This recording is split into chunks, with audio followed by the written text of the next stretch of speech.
So, you want a fancy VTuber model that moves and makes a variety of fun expressions, but can't draw or rig, so you have no idea where to start? Well, let me walk you through how I went from character concept to debut, so you can start your VTubing journey.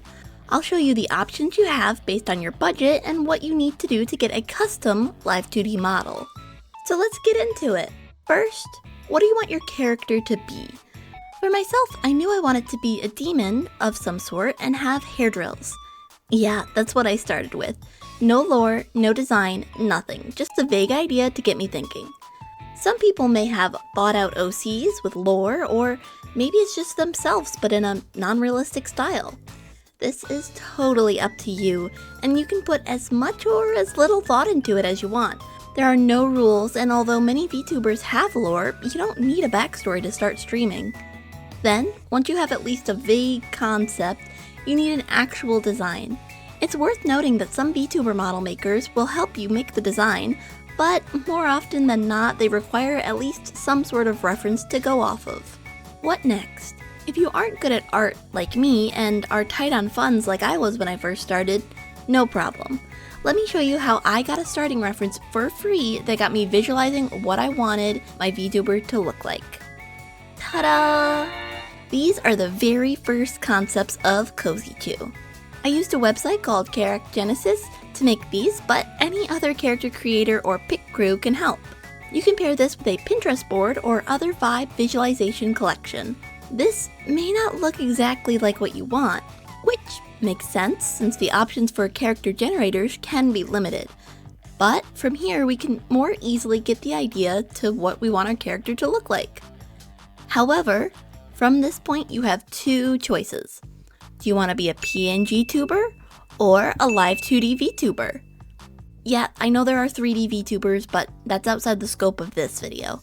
Maybe I'll explain it in another one. To explain a PNGtuber, if you don't know, it's a VTuber made of a PNG or GIF. Their mouth and limited movement is typically controlled by volume into the microphone.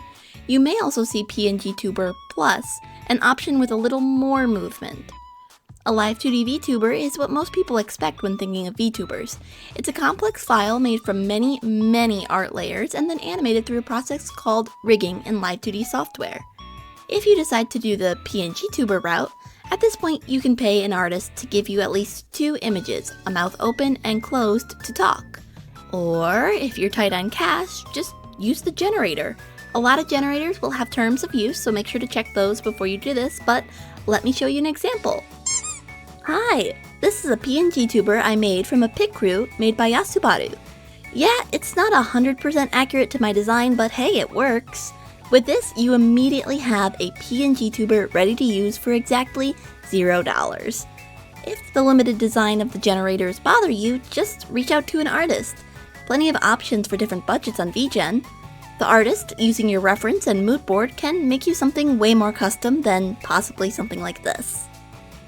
That covers the PNGtuber route, but surely a static image is the only affordable way to be a VTuber, right? The live 2D option is expensive, right? Well, not exactly. See, I wasn't thrilled by the PNG route when I initially looked. I wanted my movement, gosh darn it. But I didn't want to shell out the cash for something I didn't even know I'd like.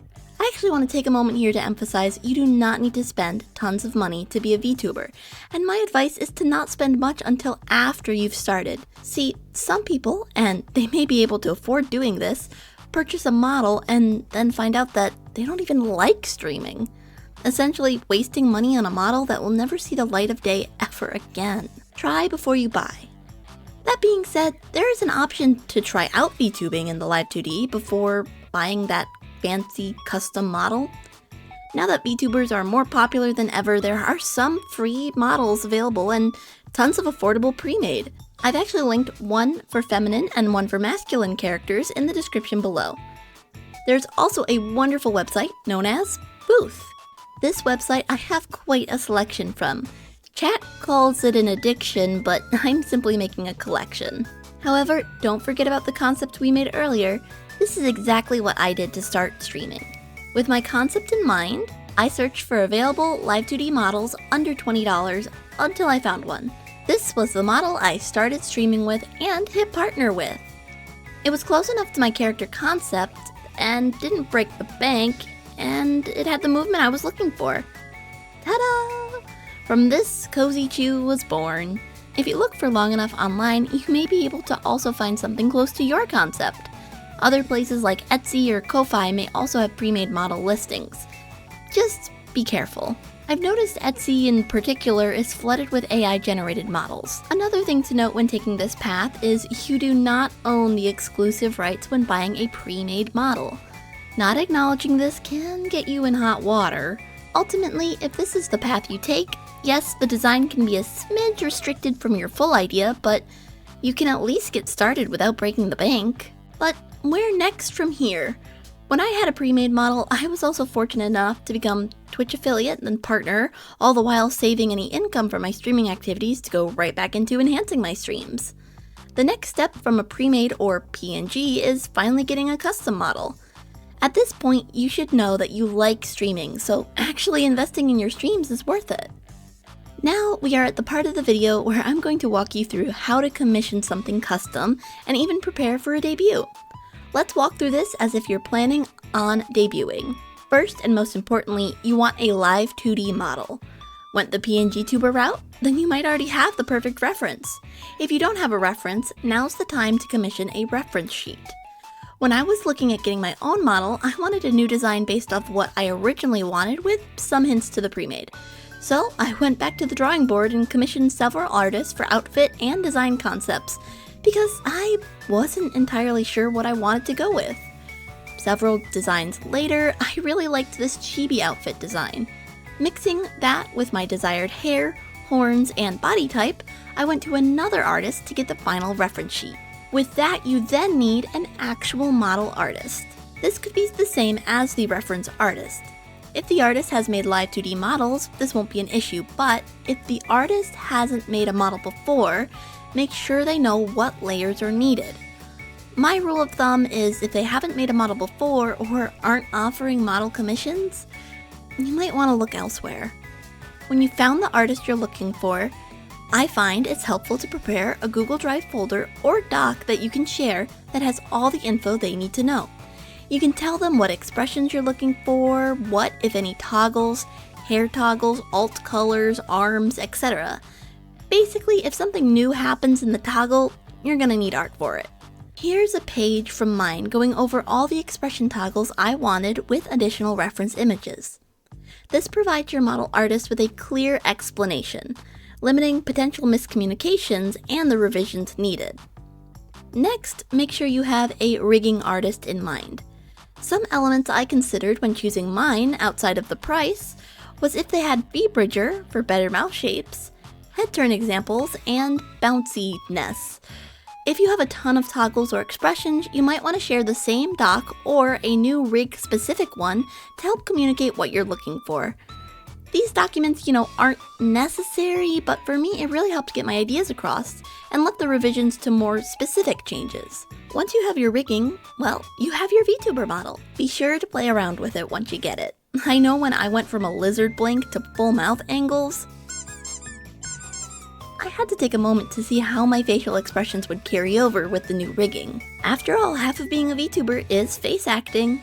After the model comes all the extra stuff: overlays, alerts, and chatbox. Now, overlays and chatbox can be easily found on Twitter or Etsy in a variety of styles. Some might fit your character. Ultimately, these assets are based on your preference, and you can either search for pre-made ones that fit the vibe or commission an artist. Both have a variety of budget options. Emotes can also be pre-made, commissioned, or you can find bases that make it easier to make your own. Backgrounds are probably the hardest of the additional assets, but again, you can find pre-mades or commission one. I also make some of my own backgrounds using Canva photos and other elements. Just be sure to give the artist some refs if you have something specific in mind, like always.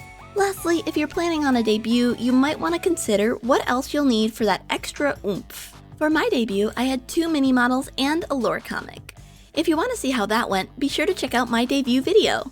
The 2 models were pretty easy. I just made a little intro video using my models and pre-existing assets.